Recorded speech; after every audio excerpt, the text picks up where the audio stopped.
Puede que a menudo pasemos por experiencias de paso 12 en las que temporalmente parece que nos hemos equivocado. En esos momentos es posible que estas experiencias nos parezcan grandes reveses, pero más tarde las veremos como trampolines hacia cosas mejores. Por ejemplo, puede que nos empeñemos en conseguir que una persona determinada logre la sobriedad y, después de haber hecho todo lo posible durante meses, le vemos recaer. Tal vez esto ocurra en una serie de casos y nos sintamos profundamente descorazonados en cuanto a nuestra capacidad para llevar el mensaje de AA. O puede que nos encontremos en la situación opuesta, en la que nos sintamos tremendamente eufóricos porque parece que hemos tenido éxito. En este caso, nos vemos tentados a volvernos muy posesivos con estos recién llegados.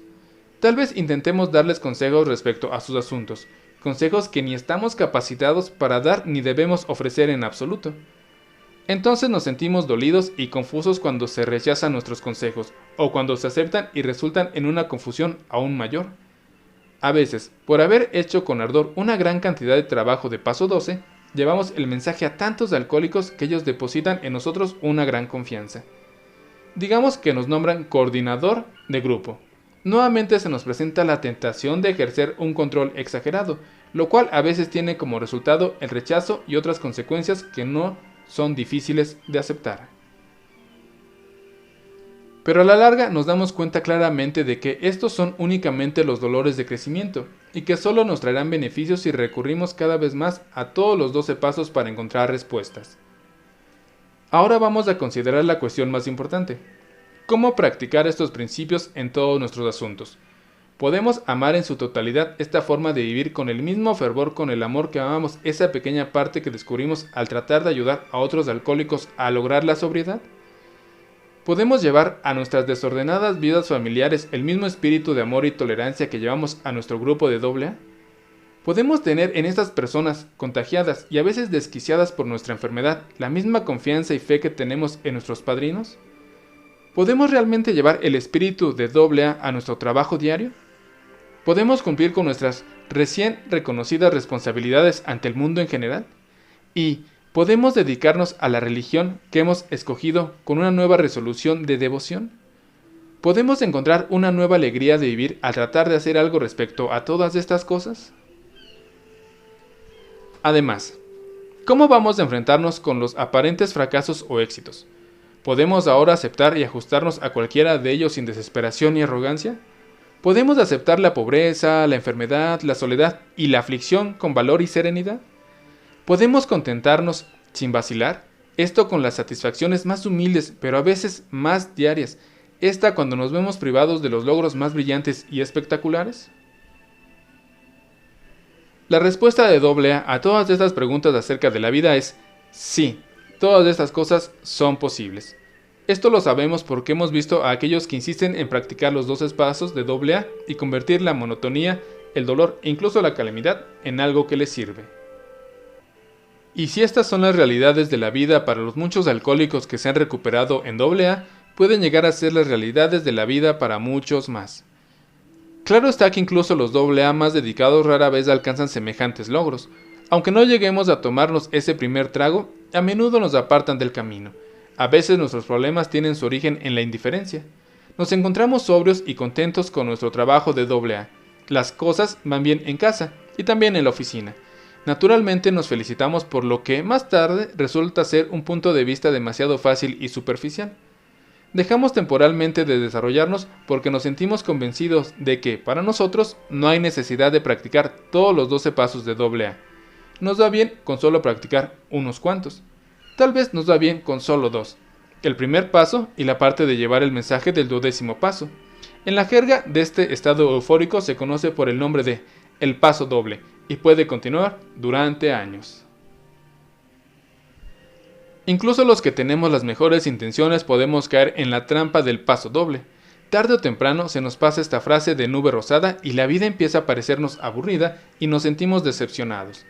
Empezamos a pensar que, en realidad, AA no sirve para tanto. Empezamos a sentirnos perplejos y descorazonados. Quizá entonces la vida, como suele suceder, esta de repente nos da un plato que no podemos tragar, ni mucho menos digerir. A pesar de nuestros esfuerzos, no conseguimos ese ascenso tan deseado. Perdemos un buen empleo. Tal vez hay graves dificultades domésticas o sentimentales, o quizás ese hijo que creíamos que Dios estaba cuidando muere en una guerra. ¿Y cómo respondemos entonces? ¿Tenemos o podemos conseguir los alcohólicos de AA los recursos necesarios para enfrentarnos a estas calamidades que les llegan a otras personas? ¿Podemos ahora, con ayuda de Dios, como cada cual lo conciba, afrontarlas con tanto valor y ecuanimidad como lo hacen a menudo nuestros amigos no alcohólicos? ¿Podemos transformar estas calamidades en bienes espirituales, en fuentes de crecimiento y consuelo para otros o para nosotros como para los que nos rodean? Bueno, lo cierto es que tenemos una probabilidad de hacerlo si pasamos de practicar 2 pasos a practicar 12 pasos. Si estamos dispuestos para recibir la gracia de Dios, esta es la que nos puede fortalecer y sostener ante cualquier catástrofe. Nuestros problemas básicos son los mismos que tiene todo el mundo, pero cuando se hace un esfuerzo sincero para practicar estos principios en todos nuestros alumnos y en todos nuestros asuntos, los AA, bien arraigados en el programa, parecen tener la capacidad, por la gracia de Dios, para tomar sus problemas con calma y convertirlos en muestras de fe. Conocemos a miembros de AA que, casi sin quejarse y a menudo con buen humor, han padecido enfermedades largas y mortales. Hemos visto familias desgarradas por malentendidos, tensiones e infidelidades, y también volver a reconciliarse gracias a la manera de vivir de AA. Aunque la mayoría de los AA suelen ganarse bien la vida, tenemos algunos miembros que nunca llegan a restablecerse económicamente y otros que tropezan con serios reveses financieros. Por lo general, estas circunstancias se encaran con entereza y fe. Como la mayoría de gente, hemos descubierto que podemos aguantar los grandes contratiempos según se nos presentan, pero también, al igual que otros, y también para nosotros, las pruebas más duras a menudo se encuentran en los problemas cotidianos más pequeños. Nuestra solución está en desarrollarnos espiritualmente cada vez más. Solo por este medio podemos aumentar nuestras posibilidades de vivir una vida verdaderamente feliz y útil. A medida que nos desarrollamos espiritualmente, nos damos cuenta de que nuestras viejas actitudes hacia nuestros instintos tienen que pasar por una transformación drástica. Nuestros deseos de seguridad emocional y de riqueza, de poder y prestigio personal, también de relaciones sentimentales y de satisfacciones familiares, todos estos deseos tienen que ser templados y reorientados. Hemos llegado a reconocer que la satisfacción de nuestros instintos no puede ser el instinto a todo lo demás. Hemos empezado la casa, esto por el tejado, y nos veremos arrastrados hacia atrás, hacia la desilusión. Pero cuando estamos dispuestos a anteponer a todo el desarrollo espiritual, entonces, y solo entonces, tenemos una verdadera posibilidad de vivir bien. Después de unirnos a AA, si seguimos desarrollándonos, nuestras actitudes y acciones respecto a la seguridad, tanto la emocional como la económica, empiezan a cambiar profundamente. Nuestras exigencias de seguridad emocional, de salirnos con la nuestra, siempre nos han forjado relaciones poco viables con otra gente. Aunque a veces estábamos completamente inconscientes de la dinámica, siempre teníamos el mismo resultado. O bien habíamos intentado hacer el papel de Dios y dominar a aquellos que nos rodean, o bien habíamos insistido en tener una dependencia exagerada de ellos. Cuando la gente, durante una temporada, nos había permitido que le dirigiéramos la vida, como si todavía fueran niños, nos habíamos sentido felices y seguros de nosotros mismos, pero cuando por fin se rebelaban o huían, era amargo el dolor y el desengaño que sufríamos. Les echábamos la culpa a ellos porque no podíamos ver que nuestras exigencias excesivas les habían sido la causa. Cuando por el contrario, exigíamos que la gente nos protegiera y nos cuidara como si fuéramos niños, o insistíamos en que el mundo nos debía algo, los resultados eran igualmente desastrosos. A menudo esto causaba que nuestros seres más queridos se alejaran de nosotros o nos abandonaran completamente. Nuestra desilusión era difícil de aguantar. No podíamos imaginarnos que la gente nos tratara de esa manera. No pudimos ver que, a pesar de ser mayores de edad, aún seguíamos comportándonos de una manera infantil, esto tratando de convertir a todo el mundo, ya sea amigos, esposas, maridos, incluso al mismo mundo. Esto en padres protectores. Nos habíamos negado a aprender la dura lección de que una dependencia excesiva de otra gente no funciona, porque todas las personas son falibles, e incluso las mejores a veces nos decepcionan, especialmente cuando las exigencias que les imponemos son poco razonables. A medida que íbamos haciendo un progreso espiritual, llegamos a ver lo engañados que habíamos estado. Pudimos ver claramente que, si alguna vez íbamos a sentirnos emocionalmente seguros entre personas adultas, tendríamos que adoptar en nuestras vidas una actitud de dar y tomar. Tendríamos que adquirir un sentimiento de comunidad o hermandad con todos los que nos rodean. Nos dimos cuenta de que tendríamos que dar constantemente de nosotros mismos, sin exigir nada a cambio. Esto cuando persistíamos en hacer esto o poco, o también empezábamos poco a poco a notar que atraíamos a la gente como nunca. E incluso si nos decepcionaban, podíamos ser comprensivos y no sentirnos seriamente afectados. Al desarrollarnos aún más, descubrimos que la mejor fuente posible de estabilidad emocional era el mismo Dios. Vimos que la dependencia de su perfecta justicia, perdón y amor era saludable, y que funcionaría cuando todo lo demás nos fallara. Si realmente dependíamos de Dios, no nos sería posible hacer el papel de Dios con nuestros compañeros, ni sentiríamos el deseo urgente de depender totalmente de la protección y cuidados humanos. Estas eran las nuevas actitudes que acabarán dándonos una fortaleza y una paz internas que ni los fallos de los demás ni cualquier calamidad ajena a nuestra responsabilidad podrían hacer tambalear. Llegamos a darnos cuenta de que esta nueva actitud era algo especialmente necesario para nosotros los alcohólicos, porque el alcoholismo nos había creado una existencia muy solitaria. Esto aunque hubiéramos estado rodeados de gente que nos quería. Pero cuando la obstinación había alejado a todo el mundo y nuestro aislamiento llegó a ser total, acabamos haciendo el papel de personaje en cantinas baratas para luego salir solos a la calle, esto a depender de la caridad de los transeúntes. Todavía intentábamos encontrar la seguridad emocional dominando a los demás o dependiendo de ellos, e incluso los que, a pesar de no haber caído tan bajo, nos encontrábamos solos en el mundo, y también seguíamos intentando en vano lograr la seguridad por medio de una forma malsana de dominación o dependencia. Para los que éramos así, Alcohólicos Anónimos tiene un significado muy especial. Mediante AA empezamos a aprender a relacionarnos apropiadamente con la gente que nos comprende y ya no tenemos que estar solos. La mayoría de las personas casadas que están en AA tienen hogares felices. Hasta un grado sorprendente AA ha compensado los deterioros de la vida familiar ocasionados por años de alcoholismo. Pero al igual que otras sociedades, tenemos problemas sexuales, matrimoniales y a veces son angustiosamente graves. No obstante, rara vez vemos rupturas o separaciones matrimoniales permanentes en AA. Nuestro principal problema no está en cómo seguir casados, sino en cómo llevar una vida conyugal más feliz. En esto, eliminando los graves trastornos emocionales que a menudo se derivan del alcoholismo. Casi todo ser humano, en algún momento de su vida, experimenta un deseo apremiante de encontrar una pareja del sexo opuesto con quien unirse de la manera más plena posible, ya sea espiritual, mental, emocional y físicamente. Este poderoso impulso es la raíz de grandes logros humanos, una energía creativa que tiene una influencia profunda en nuestra vida. Dios nos hizo así. Entonces nuestra pregunta es la siguiente.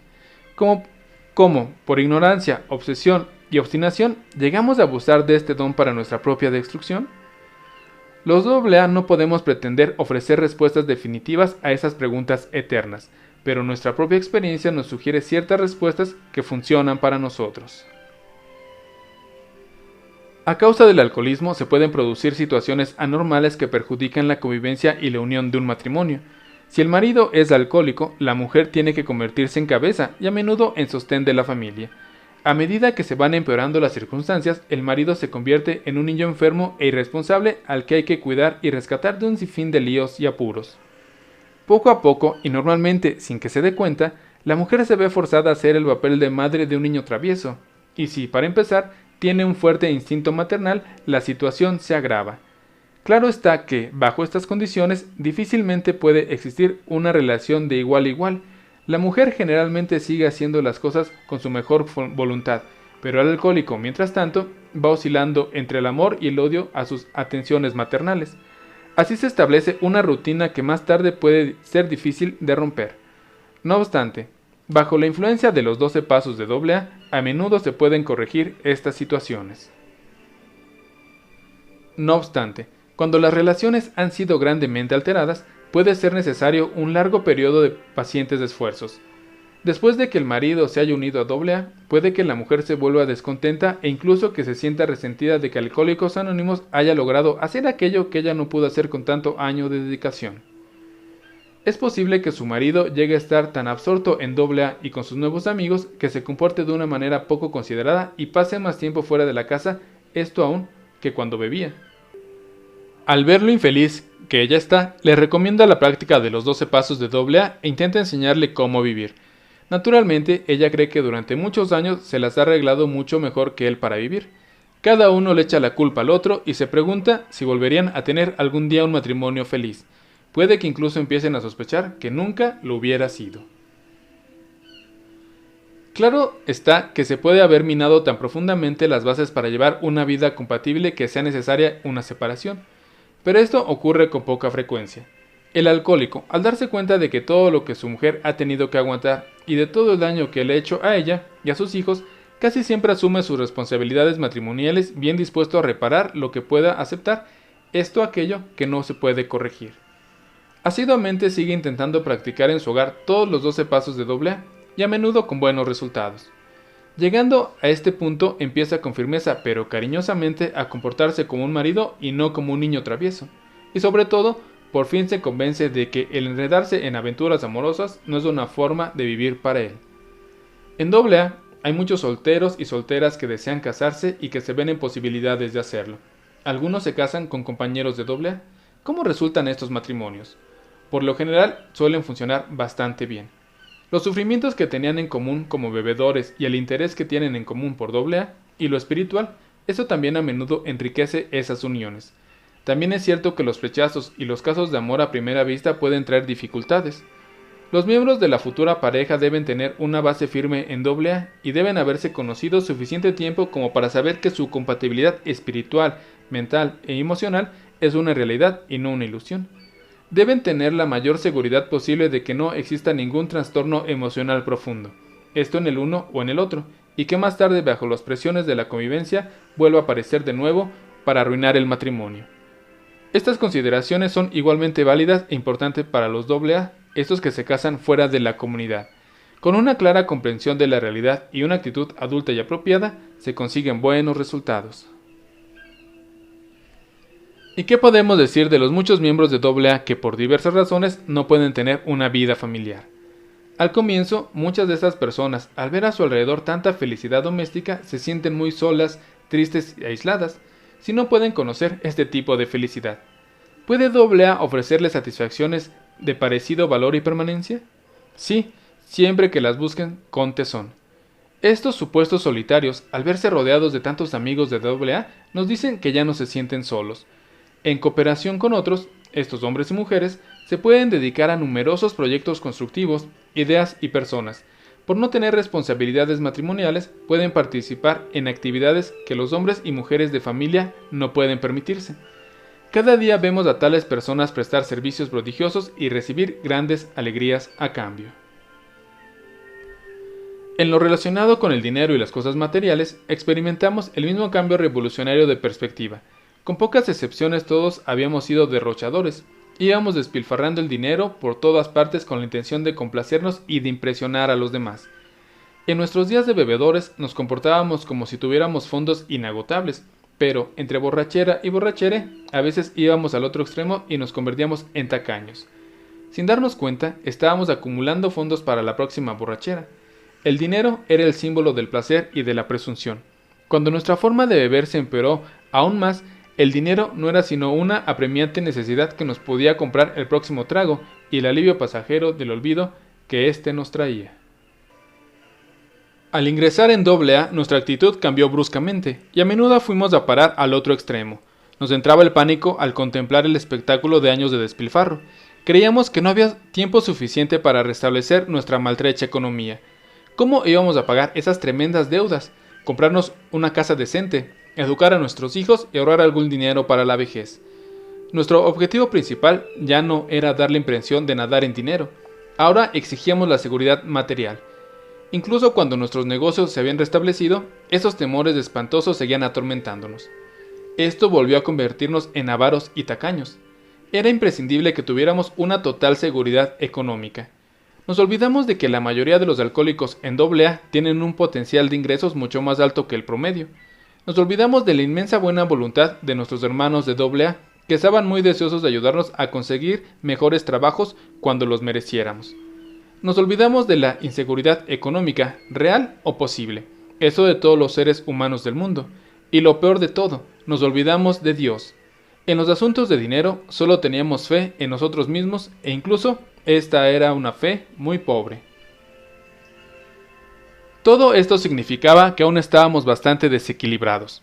Mientras un trabajo nos siguiera pareciendo una mera forma de conseguir dinero y no una oportunidad de servir, mientras la adquisición de dinero para disfrutar de una independencia económica nos pareciera más importante que la justa dependencia de Dios, íbamos a seguir siendo víctimas de temores irracionales.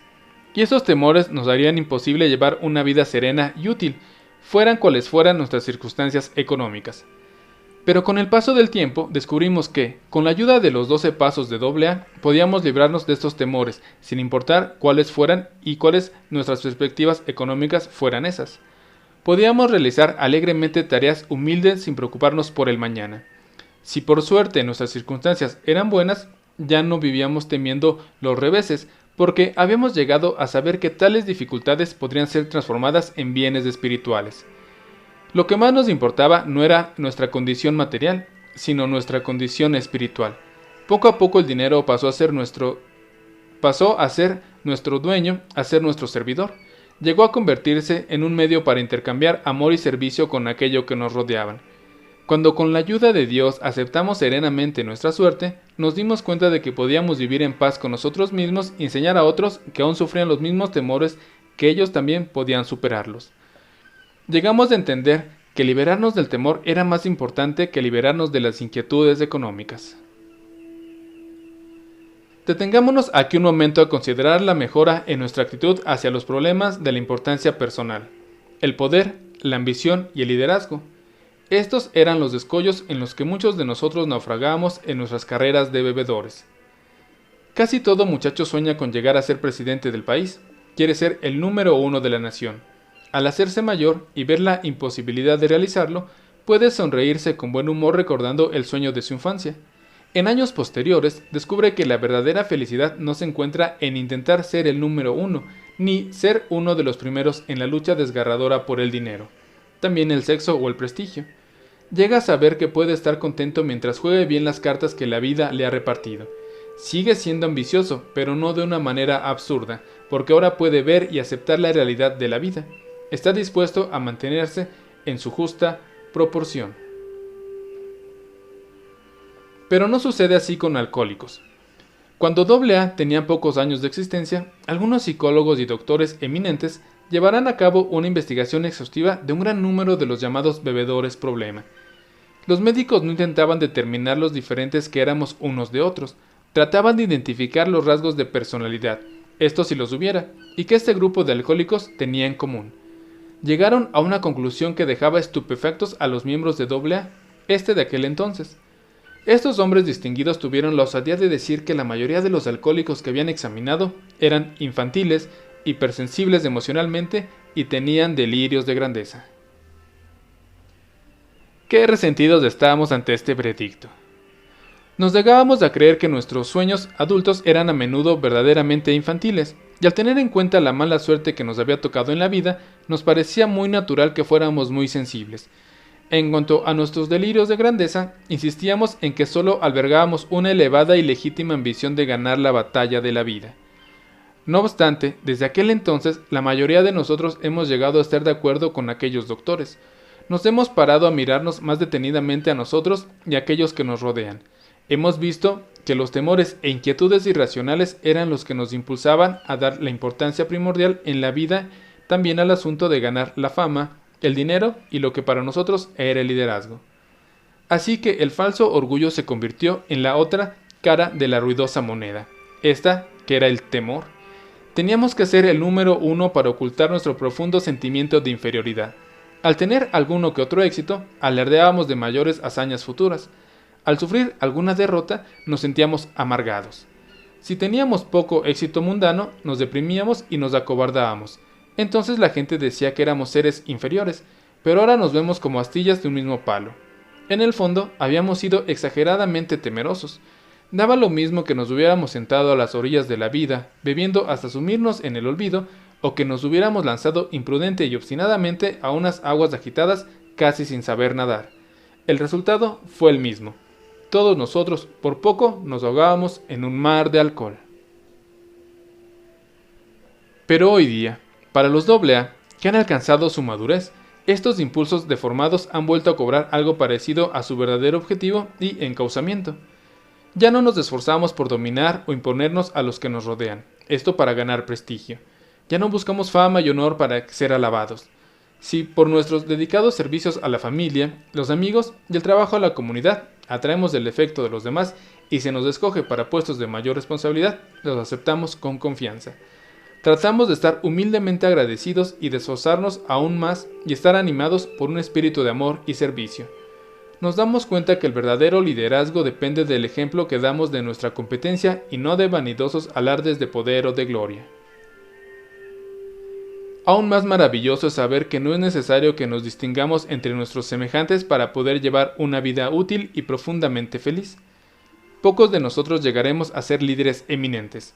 Las obligaciones honradamente cumplidas, los problemas francamente aceptados o resueltos con la ayuda de Dios, la conciencia de que, en casa o en el mundo exterior, todos somos participantes de un esfuerzo común.